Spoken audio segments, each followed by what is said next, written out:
We are looking at Matthew 10 tonight. That's the sending of the 12. We talked a little bit last week, and I mentioned sending out the 12, but I kind of jumped the boat. I said it may have already passed. Well, it hadn't, and like I said, Matthew may or may not be in chronological order. We don't know exactly when this occurred, but we do know that he called the 12 as he gathered them together, and now he's sending those 12 out. And I forgot to load our lesson. Let's see if it'll load here for those that are watching.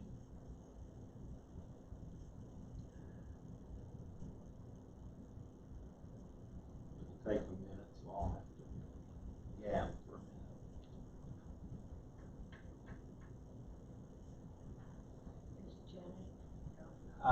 Well, it's time. I guess they might be here, but they may be a little late. And then maybe it's just so hot they're staying home. I don't know. A lot of people are staying in. Staying in as much as you can, that's for sure. And when he had called, I'll go ahead and start and catch up with the slides in a minute. And when he had called unto him his 12 disciples, he gave them power against unclean spirits to cast them out and to heal all manner of sickness and all manner of diseases. Now the names of the 12 apostles are these: the first Simon, who is called Peter, and Andrew his brother, James the son of Zebedee, and John his brother, Philip and Bartholomew, Thomas and Matthew the publican, James the son of Alphaeus, and Lebbaeus, whose surname was Thaddeus, Simon the Canaanite, and Judas Iscariot, who also betrayed him. Now, this is a little interesting because he used two different descriptions for these men in here. I don't know if you saw that. First, he called his 12 disciples, and then just a couple down sentences later, he said, now the 12 apostles are these. What's the difference between a disciple and an apostle? Disciples are followers. Disciples are followers. They're students. Okay? They are learning. And in respect to that, they were learning from Jesus, these 12. And it's not just these 12, because he had, later on we'll find, he had others that was following him. But these 12 were,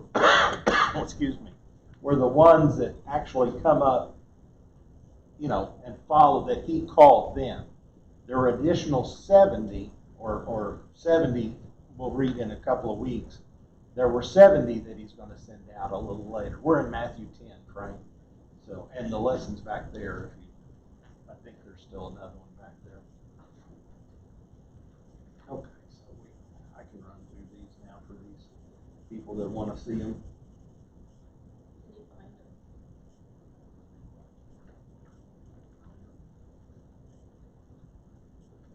Okay.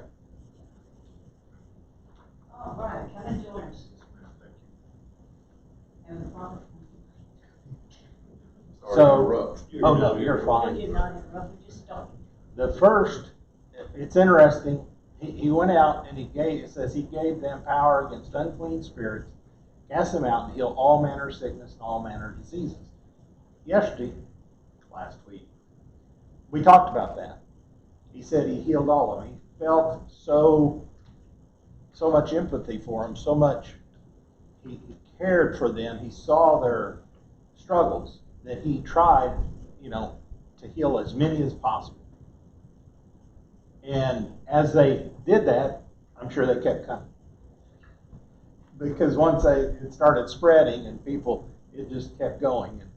And I'm sure he was tired. And he saw rather quickly, I think, from this, and probably from the Father telling him that, you can only do so much yourself.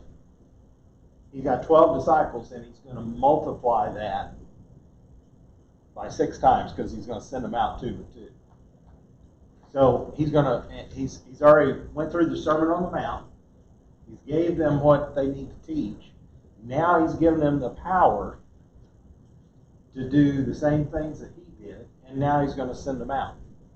Matthew made a list of them for us, and it's interesting. Not only Matthew, Mark, and Luke has the disciples in them, but in all these, the first name's always Simon. Okay? He was one of the main characters. Now, it goes in, if you look at this, it goes in groups of 4. They have 3 groups of 4. There's a lesson there if you want the bonds.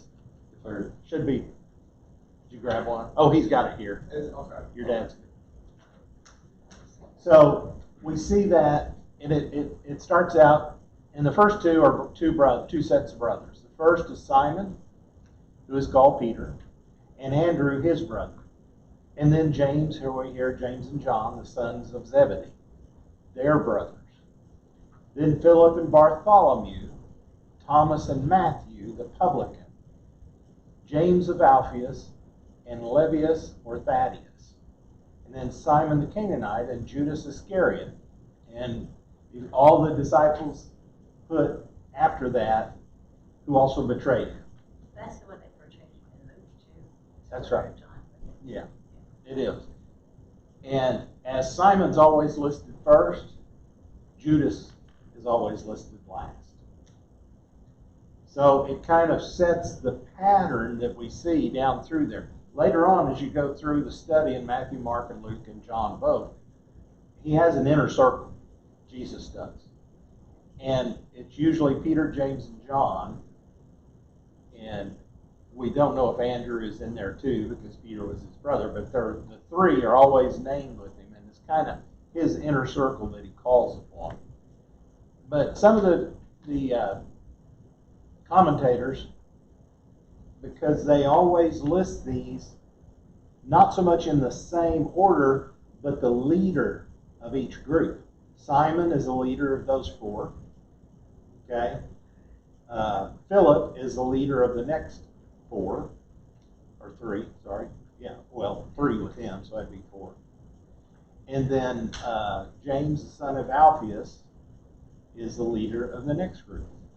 Now there's another, we talked about this last week, another, we don't know if it's the same Alphaeus, but another of the disciples' father was Alphaeus. Do you remember who we said it was? It was Matthew. Okay? So we're not for sure if Matthew and James were brothers. They're not mentioned here. And you would think Matthew would say that if since he's writing it down. But he didn't. So some people think he was, and some people think it may have been a different Alphaeus. We just really don't know. An interesting thing, Matthew calls himself what? Matthew the publican. What's a publican? Tax collector. The tax collector, the revenuer, the one that collects the monies for the state. So, and it's interesting, you go to the other disciples, or the other writers of the Gospels, they don't name him that. Okay, they just say Matthew. He's still carrying that in his soul, that onus, that burden that he was, in the eyes of the Jewish people, a betrayer or a traitor almost, because he carries that along with him. Some of the other names, Simon the Canaanite, we see that a couple different ways. He wasn't from Canaan, as far as like the Canaanite gods and all that. They said he possibly could have, and that's with a double A, okay, C-A-N-A-A-N. That was a place kind of to the south of them. They think he may have been from Cana, C-A-N-A, that's up in near Nazareth, near Bethlehem, not Bethlehem, near Galilee, up around the Sea of Galilee. There is a Canaan there. But more likely, they said it meant he was zealous. The Hebrew word that they had down here, or the Greek word, was Simon the Zealous. Now we've heard another Simon called the Zealot. This is the same guy. So Matthew's using a little bit different terminology than what some of the other disciples used, the other writers of the gospel used when he starts naming the people. As they traveled around, I'm sure they got to be buddy-buddy, and they did have their cliques as far as not, they went together in groups. One of the things that we see, Peter and Andrew and James and John were fishermen. We know that. So that makes sense that they would kind of, and they were mentioned together when Jesus first called Peter. Said James and John was in another boat over there with their father. And he yelled at them, hey, come and help me. I've got so big a load of fish that I can't get them in. So we know that they had worked together and they'd been together in the same area there on the Sea of Galilee. So it makes sense that they'd be kind of close friends. Some of these others may have been too. That's why Jesus grouped them together. We don't know exactly. We don't know a whole lot about each one of these. Some of them very little at all. So you can see these, and you can go through and read more about each one of these in this section. It's got a lot of different descriptions in it and everything. But I just thought that was pretty interesting. And we did mention sometimes there's another name, and maybe Luke or John that's not in this list. And if you look down here, some of them, just like just about everybody here, has two names, two first name and a middle name, and then a last name. That's what some of these were. Simon, Peter. Okay, we see that. But some of the others may have had, like Bartholomew and Nathan or Nathaniel. We know that there was two disciples named that, so they think that that's probably it was Nathaniel, Bartholomew, and Matthew preferred to call him one thing, and the other guy preferred to call him something else. It may have just been that's the way it is. My dad, I was telling my grandkids yesterday or the day before, we went to a funeral a few days ago, and I was trying to tell them my dad was Thomas Edison Duval. His brother was Henry Ford Duval. They had a great-grandfather that was George Washington Duval. At the time, it was a thing to name their kids like that. So we had a lot of historians, I guess, in our, I don't know, but it just was, they thought that was so neat that they had those names like that. Okay, Brother Epperson, you want to read the next 5 and 6? These 12 Jesus sent forth and commanded them, saying, Go not into the way of the Gentiles, and into the city of the Samaritans enter ye not, but rather go to the lost sheep of the house of Israel. Okay, what is he telling them? Their main ministry was to the Jewish nation. It was. Right now, in this particular time frame, Jesus was trying to reach out to the Jewish people. Okay? They had been basically a long ways from serving God the way God wanted them to serve. Now, they were serving God in the way the law commanded, with the sacrifices and all that, but a lot had been added between when Moses gave the law and the hundreds and almost 1,000 years after that the Sanhedrin, the Pharisees, the Sadducees, some of the clerics, they added their recommendations, I guess, or things to it that they ought to do. And they were placing these sometimes ahead of what the 10 Commandments had. We saw that Jesus gets angry with them. A little later we'll study about that because they hold to tithing to the very nth degree. They got a bottle of salt in there and they'll tithe their salt, but they won't look at the weightier matters of the law, is what he tells them. He'd already talked with some of the Samaritans and had good relations with them, but he told them right now, don't go to the Samaritans. It may have been they thought, they were going to have they could go on Jesus' success. But Jesus told them, don't go there right now. Don't go to the Gentiles, and don't go to the Samaritans. Just go to, and the way he described them, the lost sheep of Israel. And it's interesting that he calls them the lost sheep of Israel because both Judah and Israel were lost. But they kind of, after the two Israel split into the two kingdoms, and then Israel went off and didn't become a kingdom. They got captured, and then finally Judah did also.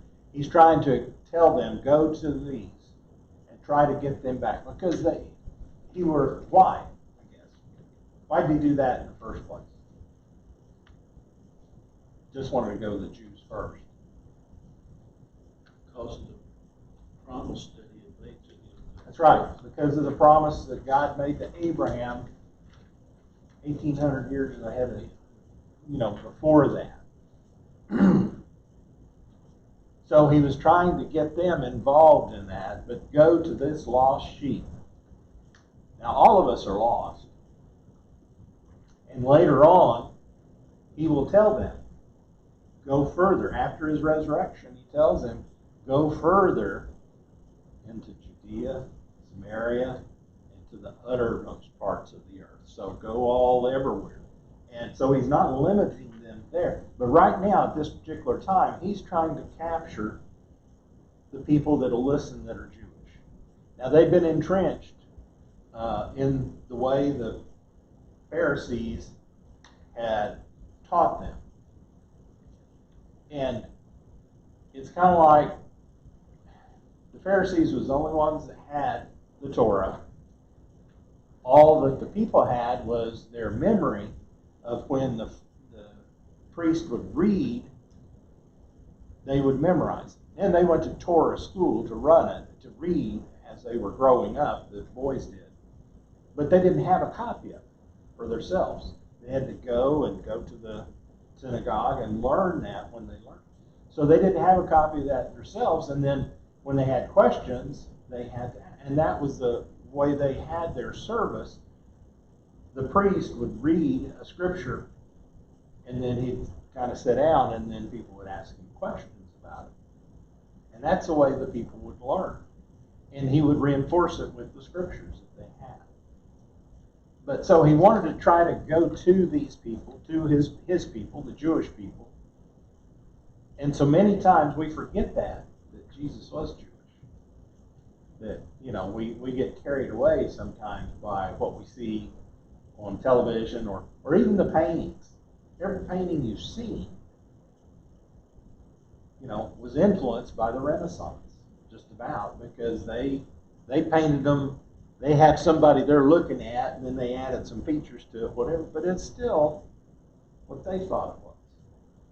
Most of them don't see a Middle Eastern type person, with the olive skin and all this stuff that they see, and probably the larger nose, and probably pronounced ears, and things that a lot of Jews have. I won't say that that's not typical, but of their features that they have.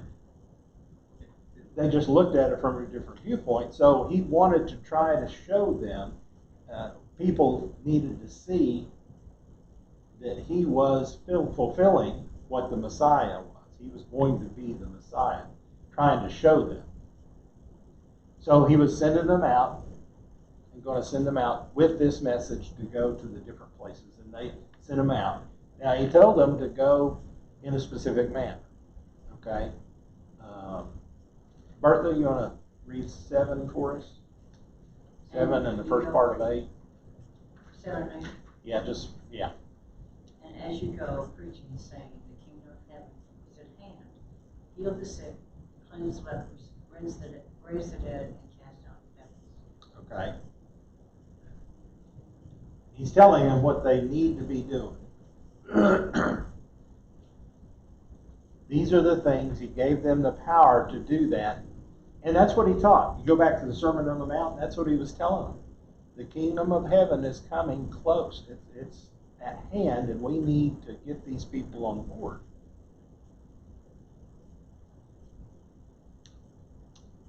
Says there's no mention of them preaching in the synagogues, only being scourged by them. We'll read that in a little bit later. This was a house-to-house, open field, street preaching ministry. That's what Jesus called them to do. So he's just sending them out and saying, go on. Now we don't have any recollections here in Matthew about raising the dead, but later on we see in Acts 9 and 20 there were some. And I know, I'm talking about the disciples raising some from the dead. But God's power was there to do it, and they very well could have done that. We just didn't get it recorded anywhere. If you guys have any questions, just ask us. It's here to talk. If I talk all the time, then it's pretty boring. So there in which city of the sick, cleanse the lepers, raise the dead.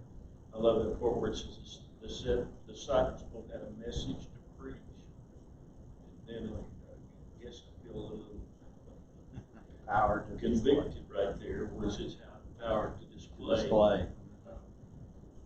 That happened in their ministry. That's right. In their They were ministry. sent for. That's right. And that's what we can have today. Amen. But we're just not there. We need to get there. Mm-hmm. I correct me if I'm wrong. Somebody was telling me that Peter raised the dead. Yes, he did. Later on, he did. Not up until this time.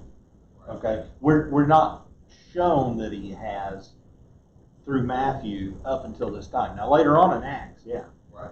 yeah, he does a lot of miracles after Christ rises. Okay. He was kind of, because he betrayed Christ, he had to be redeemed right there at the end when Christ came back, and because of that, then kind of the power came upon him. And in Acts, we see that the power fell, and he preached a mighty message. Yeah, he raised somebody, put somebody to sleep, and then they fell off the balcony, and he raised them up again. What's that? When I was a kid, it was some service, and the preacher was preaching, and this is really happening. Okay? It's not a, and he went to sleep. Mm-hmm.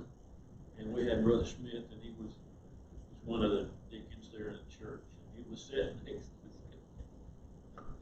And the guy said, preacher, because I won't call his name, but anyway, he said, wake him up. And old Brother Smith looked back at the preacher and said, you wake him up, you put him to sleep. Yeah. My great uncle down there, Uncle Elmer, he would get there at the pews, and he was just right size. He'd get back and he'd put his real crook of his neck right there in that little piece on that pew, and he could go to sleep quick. Of course, he was pretty old too back then, but He didn't snore. no, he never snored during the message, but Brother Kitchen did the same thing. uh-huh. I mean, like you said later on. Yeah, they get a little bit. I think the good Lord will get your participation. That's right. Just for showing. That's right. Thank you. That's right. Well, I don't think he's called you to go to sleep. Certainly not yet. We listen pretty well. Even then, you catch sentence every now and then. Oh, yeah, that's right. Let's see, let's go on to 8. It's the last part of 8 that you already read. Freely have received, freely give. Let's go to 9 through 15. Frank or DeVos, one of those you guys want to read? Right at page 5, at the bottom of page 5. Yeah, bottom page 5.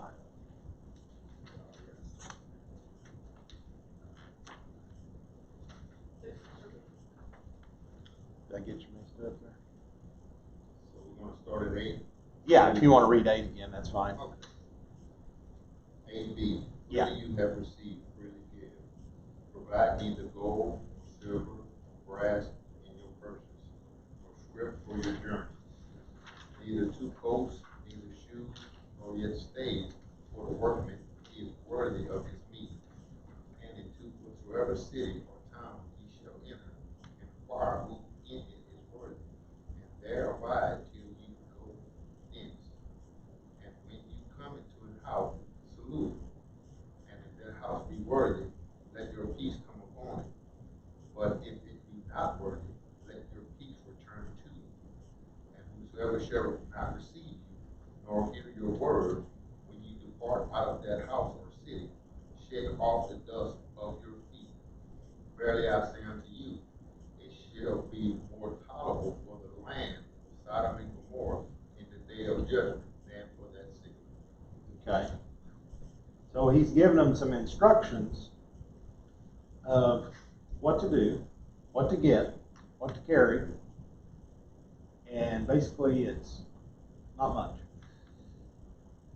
Okay. It's like, I got you right here, now go. And it's like, I gotta go home and get a change of clothes. No, don't do that, just go.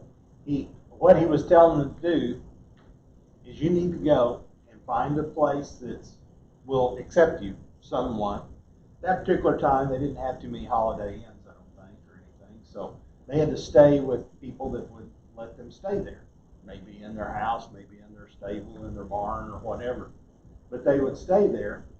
And it says, don't take 2 coats, don't take 2 sets of shoes, or your staves, which is your staff. Another place says they take a staff. The workman is worthy of his meat. So he's expecting them to go there, but yet to work and help the people that he's with, and in the meantime, go spread the word.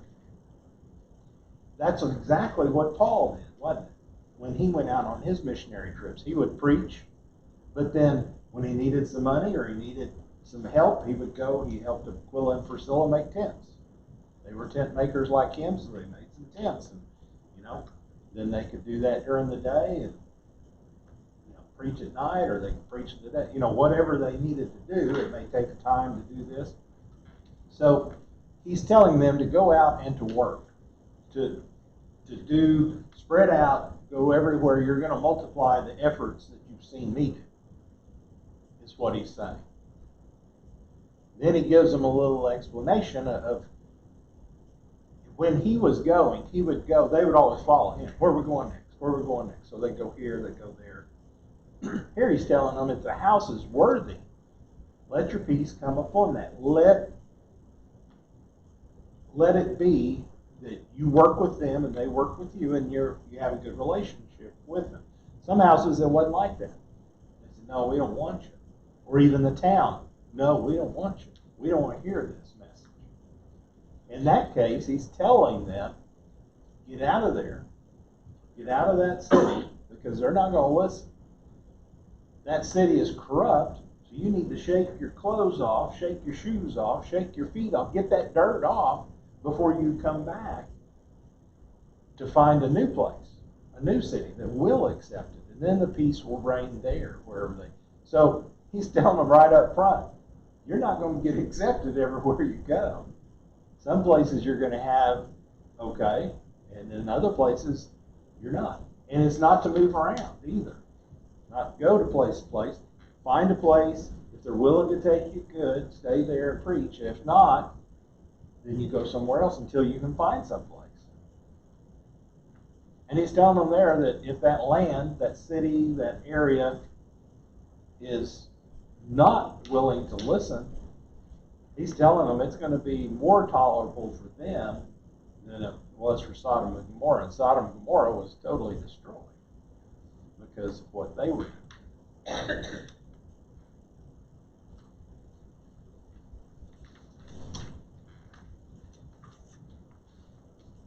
I think it's a difficult thing, realizing that not everybody's going to be, the world, every time somebody dies in the world, well, you never say they're down there. They're always saying, they're up there looking down and all of that. Mm-hmm. And it's, there's a part of us said that we want everybody to go to heaven. Sure. We don't want no one. And we don't. Right. But the thing of it is, not everyone's going to accept.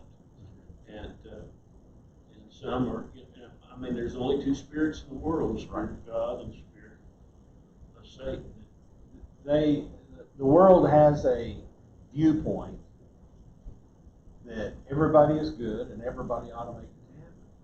When the reality is, everybody is not going to make it to heaven. Everybody was going to hell because of the sin that Adam did. But God made a way through His Son that we could get out of that situation. So they're looking at, why would God send somebody to hell? He doesn't send anybody to hell. He made the hell for the devil and his angels, the lake of fire. He made them. And hell's had to enlarge itself because there's more people than, He made it for a certain particular group of people. He knew how many were beings. But because people aren't accepting Him and accepting His way, it's grown and grown and grown. So it's not, they're looking at it incorrectly. They're looking at like God is sending them there. No, God's gave them an opportunity. And you say, well, how did they give God opportunity, to somebody that's never heard about Jesus? That's hard to say. But God, through time, all down through time, I mean, we're not just talking about this time period. All back through there, they rejected God a long time ago. Like we said, the Canaanites, the Philistines, all those people, even in their time, the Romans, the Greeks, they did not. They wanted their gods. They didn't want a God. So, anyway, we'll go on from there. Got sidelined there. 16, 17, 18. Y'all read that, Devons? Yes, sir. Behold, I see before the sheep is the wolves. Be ye therefore wise as serpents, and harmless as doves. But beware of men, for they will deliver you up to the councils, and they will scourge you in their synagogues. And ye shall be brought before governors and kings for my sake, for a testimony against them and the Gentiles. Really giving them a pep talk there, isn't it? I mean, it's like, you're going to get beat, you're going to get, oh, no, I don't. But he's telling them, you need to be understanding. Why is it wise as serpents?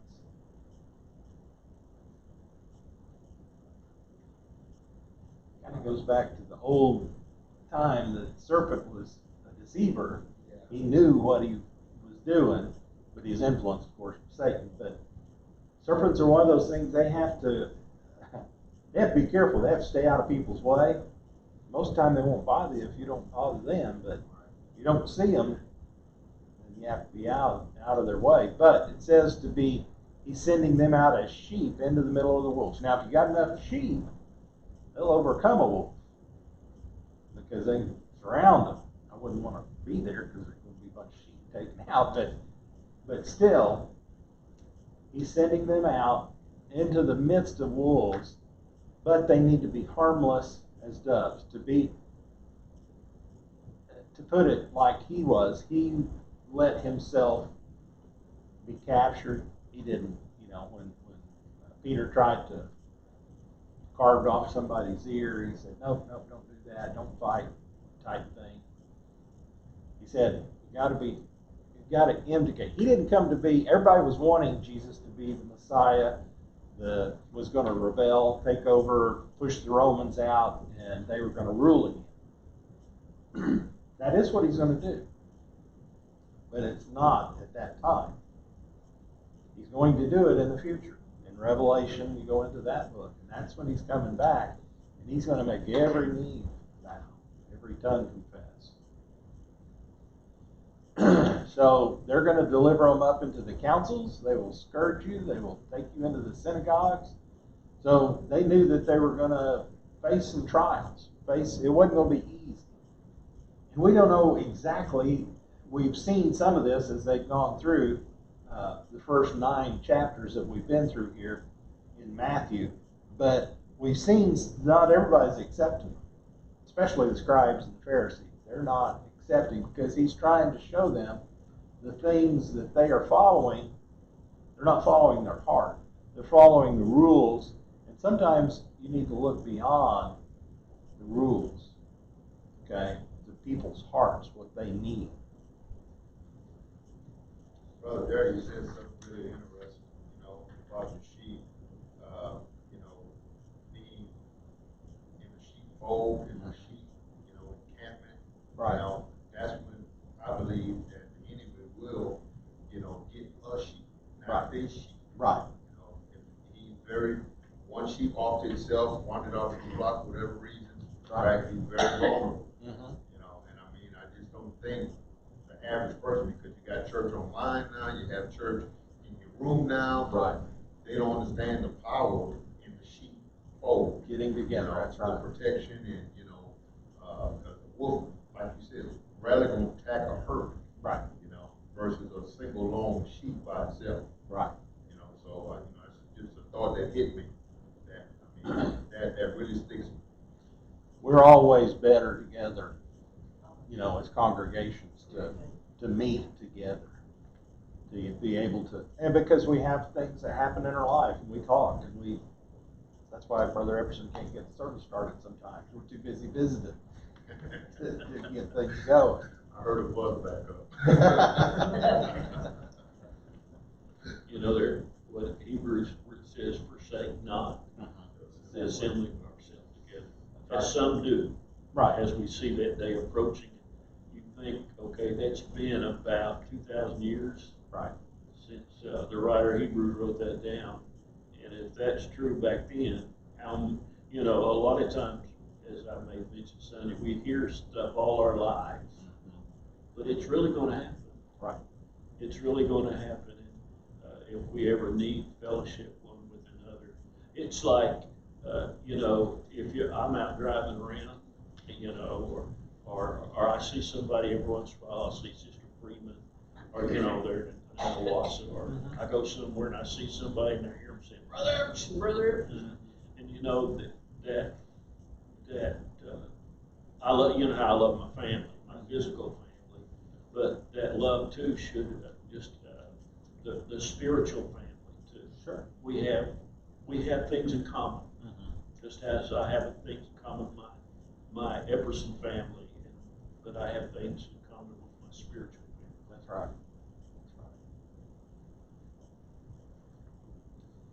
Verse 19 and 20. But when they deliver you up, take no thought how or what ye shall speak. For it shall be given you in that same hour what ye shall speak. For it is not ye that speak, but the Spirit of your Father which speaketh in you. So he's telling them when this time comes, it's not like it may or may not come. He said, when this time comes, you'll know what to say because the Spirit is with you. And I've had that happen when it's like somebody will ask me something and I'll say it and I'm like, where did that come from? I'm like, wow, that was pretty good for me, And it's just the Lord brings things about to our remembrance or brings us things that we need to bring out to somebody else that's maybe in trouble or something that's happening. So that's, again, going back, that's why we assemble together to break the bread of life. And like you said, sometimes and there's times when you've read something over and over again, and all of a sudden, man, there's more depth to it than you've ever seen before. I'll bring that out in just a few minutes. Okay. Because I'm like, I don't know if I've ever read that before. I know I have, but okay. You want to read 20, 21, 22, and 23 for us? And brother shall deliver up brother to death, and the father the child, and the children shall rise up against their parents, and cause them to be put to death. Ye shall be hated of all men for my name's sake, but he that endureth to the end shall be saved. But when they persecute you in the city, flee ye into another, for verily I say unto you, ye shall not have gone over the cities of Israel till the Son of Man be come. Okay. So we don't know exactly how long this time was that they were away from them. But that's part of this very part, this last part of 23. It says, flee into another city. For verily I say unto you, ye shall not gone over the cities of Israel till the Son of Man come. And I'm like, I don't know if I've never comprehended that. I've read it, I know, but I've never comprehended that. And I'm not saying, I'm just curious about that. I don't know if that's what he's saying till I come again, which is, I think, what he's saying. When the Son of Man comes in that second time, because there's no way that 6 people or 6 groups can go out and cover all of Israel, even if they had a year or more. They couldn't cover that many. I mean, they could cover a lot, but not. So I think that's what he's telling them. You're going to be up there, and it kind of, to me, says, and brother shall deliver up brother to death, and the father the child, and the children rise up against their parents. Now, the way he's got these groups, brothers are together. Sometimes brothers don't get along very good. So they may be, well, let's go over here. No, I don't want to go over here. I'm not sure how he divided them up, because if, they may have divided them up, broke the brothers up. I don't know how he did it, but there are some people that will listen to him, just like Simon, when he first heard. Andrew was the one who first heard of Jesus, okay? He was following John the Baptist, and then he heard Jesus, and then he went and told his brother Simon, Peter, and told him, look, who I found. I found the Messiah. So some will accept it and some won't. Now Peter, he didn't reject him, but he did kind of, yeah, right, yeah. So in their goings, that's what's going to happen. Mother and father, and this is going a little bit again into the future, I think, because it's just what it said before. You're not going to be able to reach everybody. Some of them won't be able to be reached like this. Brother against brother, one will accept, one won't. Mother against child, they won't be able to, some of them won't go there. So that's where I kind of think this goes in. Now that's just me. I haven't really read commentaries or anything on that. But he's telling them, eventually, every one of them except one is going to be put to death. John's the only one, and they tried to put him to death, tried to boil him, and he didn't boil. He may have boiled, but he didn't die. But every one of them is going to follow a martyr's death like he did, eventually. And he says that they're going to be hated for his name's sake, for Jesus' name. So this persecution's coming, and it's one of the things that we kind of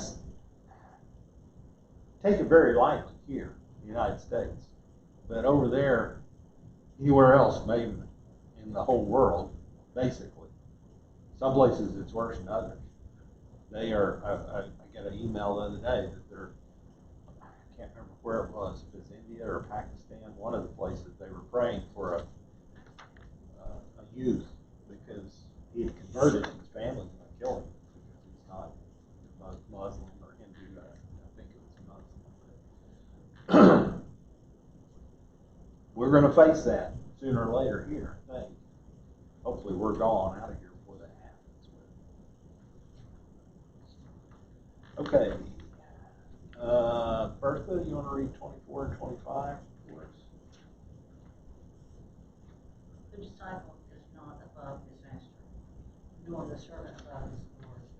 It is enough for the disciple that he be as his master, and the servant as his Lord.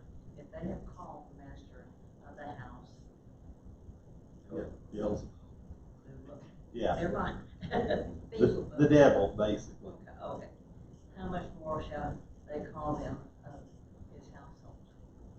Sorry, I didn't know how to pronounce that word. Yeah, that's all right. Just last time, well, actually two chapters ago, when he was casting out the legion, the demons out of the guy, they said, how are you doing that? Or they want to know how and the priests and the Pharisees, they said, he's casting them out by using Satan. he's the prince of them. That's what he's trying to say. And he let them know. Is he No. trying to make sure the disciples are humble?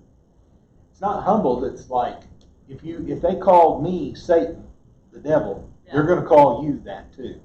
They're going to be casting out demons. They're going to be doing these fantastic things that may or may not have taken place more back then than we have seen today. I'm not sure. I don't know. I'm looking at that because of what it says that they're not better than their masters. It's talking about him being the master Exactly. and them being the servants.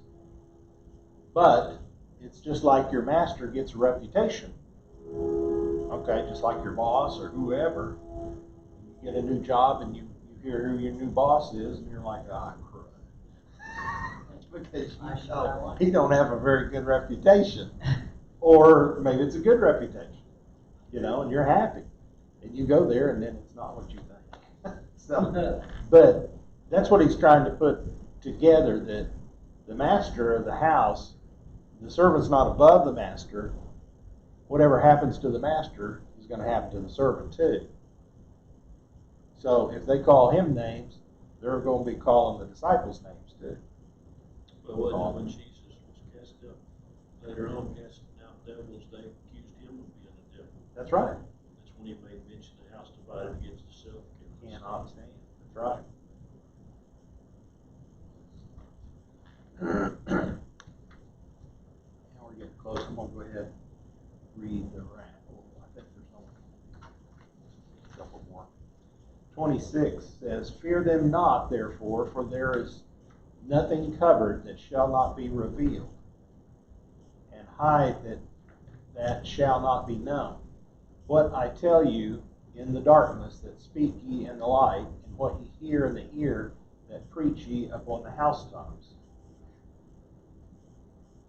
And fear not them which kill the body, but are not able to kill the soul, but rather fear him which is able to destroy both the soul and body in hell. Are not 2 sparrows sold for a farthing, and one of them shall not fall on the ground without your Father?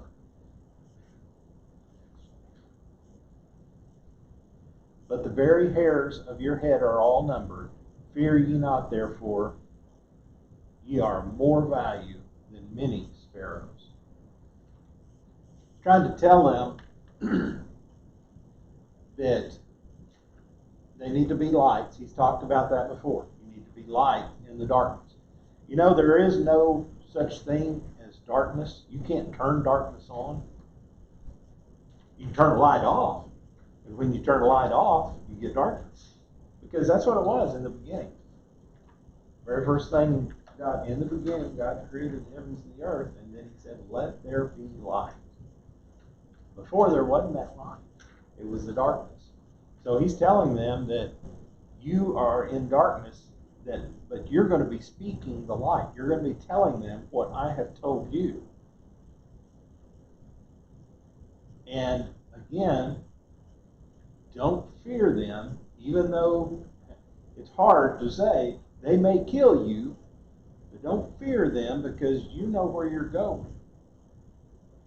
You need to fear the one that can destroy the soul.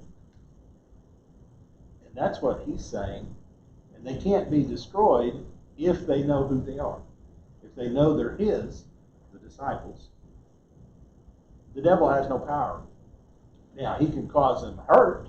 He can cause them pain. We see that with Job. We see that with several other the prophets through there. But he can kill them even. But they know that they are going to be with Christ. And that's what he's telling them then. Because he tells them, I know every hair on your head. I know every bird. Every bird has a house. And I know that they, I know so much about the birds. Why do you think I even worry about the birds? They don't worry about anything. The birds just going about and getting their worms and doing their business. He takes care of his people, is what he's trying to tell us. Brother Darrell read this several times in one of my study Bibles. Verse 30, one of them illustrated the fact that the very hair in your head are numbered Mhm. is different than counted. That's right. Counted is different than numbered. That's right. Number means if this hair falls out, this is hair 617. That's right. That's not the total number. So any hair falls off your head, he know the very number of that hair that fell off your head. That's right. That's just his awesomeness, you know. It's I read something the other day that goes on like that. I'd never thought of it, but it's exactly like that because your hairs, it goes out and comes in. Well, some of it. Some of it comes back. Yeah. does. Some don't. Yeah. It said your makeup right now that you are a year ago, you had different atoms even in your body. Your cells regenerate, they remove all this stuff, and it's like, wow, that is so. How in the world would somebody even figure that out? Only God. Yeah, that's right. Hunter, And your nose Hunter, on it. we were talking the other day, Uh-huh. and we've got on the, it seen something about evolution and all that kind of stuff, and we began to talk. Anybody, there has to be a start. Yeah. There has to, now we're talking about finding, maybe we hear now that, they've got vehicles from space, and I'm with the, what do you call it, biological in it and stuff. Yeah. But no matter what, there has to be a starting place. Right. Right. And it only, it has to be an intelligent design, like you said. It just how our bodies work, and even right now, there's making mention right now. I've heard a guy, the atmosphere about 9 miles up, it's hotter, okay, but you go past that, and it's getting cooler than it's been before. Right. I mean, we change; it's constantly changing, and the Earth is at that direct, that perfect little axis. If it wasn't on that degree, then we'd all burn up. It's just, it just, to me, it's easier to say in the beginning, God. That's right. That's right. Well, just all of the tigers, they all got different stripe patterns. That's right. From the naked eye, they look like all the stripes are the same. Same thing with zebras. They look like they all got the same. But under close examination, they all are totally different. It's the way they. It's awesome. The way they do whales is the tails. When the tails come up, they take a picture of the tail, and they know all the different crevices, kind of like the fingerprints on the hand. They're all different, and they see that whale again. Oh, okay, we got him. He was 50 miles away here the other day. I thought they tagged him. I didn't know. No, they don't. They don't. I mean, they might tag them too, but it's actually what when we were on a whale watching ship out there when we went on one tour, that's what they said. He had a book there, and it had all the tails. That they said, oh, that's number 56 or whatever they name. Well, snow, when it snows, there's no snowflake the same. I mean, you look out here and acres after acres, miles after miles, but not one the same. Again, it almost seems humanly impossible. To us, it's baffling. We just don't So we understand. take that one design, one things like Oh, animals. yes. Think about his own creation, his children. That's right. Think how special we are. That's right. He is. We are so much more than what he created, out there just for us to be able to enjoy. 32 through the rest through 39. Whosoever therefore shall confess me before men, him will I confess also before my Father which is in heaven. But whosoever shall deny me before men, him will I also deny before my Father which is in heaven. Think not that I am come to send peace on the earth. I came not to send peace, but a sword. For I come to set man at variance against his father, and the daughter against her mother, and the daughter-in-law against her mother-in-law.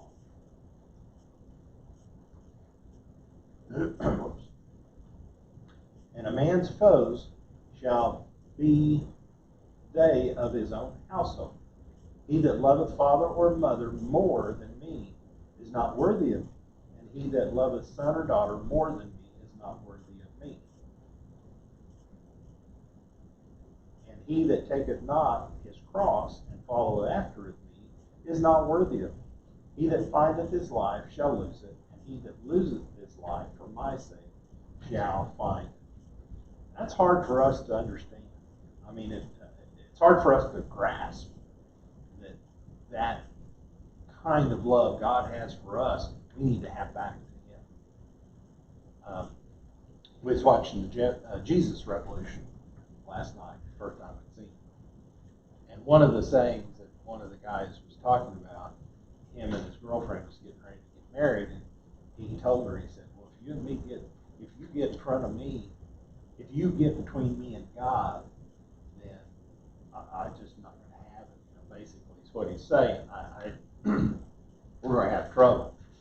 And that's what he's saying here, that we don't need to let anybody, I know we have a spouse or we have a companion for a life if we marry one, and they're very close to us, but still we have that relationship with God that's even closer than that. And people don't quite get that. They don't understand that. God wants us so close.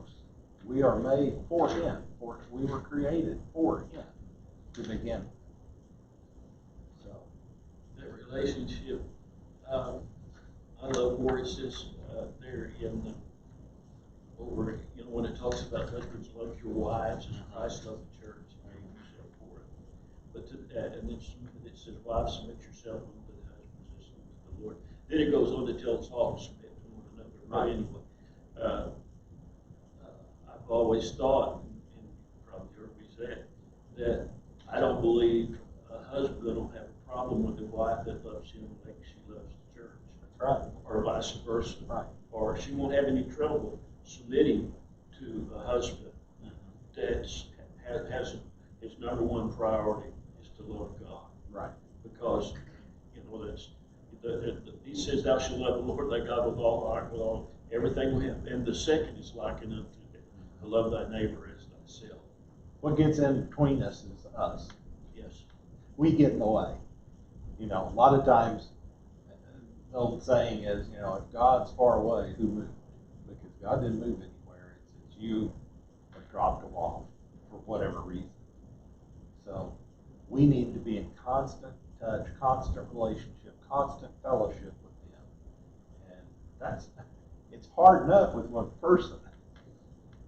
But with Him, it's not hard as far as we can do that. But do we do that? That's what He wants us to do. The whole relationship again, reading through the Bible and things, the whole relationship between man and wife is a precursor to God. I mean, it's trying to represent to the human being how God and man should react. That's how a man and woman react. They love each other so completely. That's the way God wanted us to love Him. And He does love us that way. We just need to reciprocate that. So, I just think it's a good idea for every believer to read the crucifixion every so often. oh yeah. Just to understand the magnitude of what He went Right. for us. Which he didn't have to, right? Right. Nobody took His life. He laid it down. He did.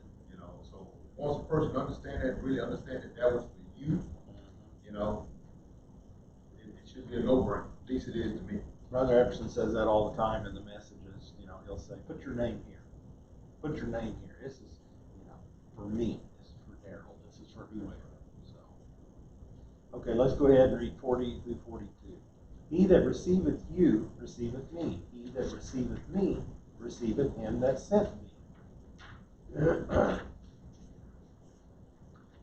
He that receiveth a prophet in the name of a prophet shall receive a prophet's reward. And he that receiveth a righteous man in the name of a righteous man's name shall receive a righteous man's name reward. And whosoever shall give to drink unto one of these little ones a cup of cold water only in the name of a disciple, verily I say unto you, he shall in no wise lose his reward. So these pieces, he's trying to tell them what the reward is for this.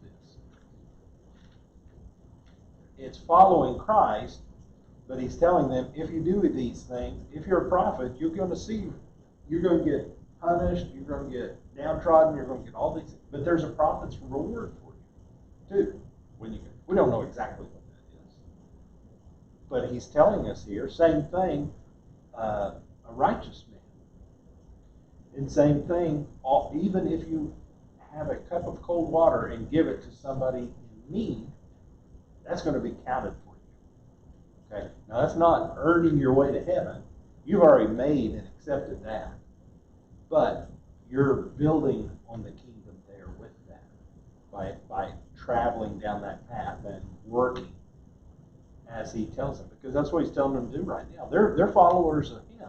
Now, he hadn't died, and he hadn't, it's not in place yet, but they're trying to follow him in his way he's going to go.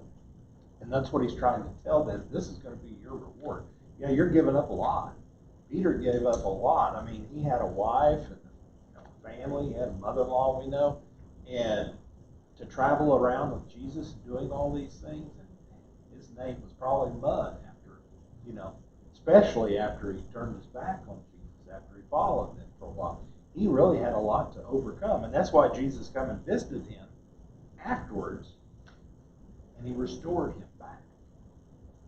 Asked him 3 times, the 3 times he denied him.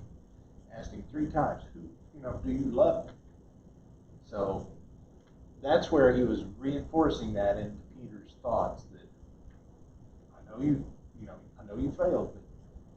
Here, do you really love me? Do you really love me? Then if you do love me, go feed my sheep.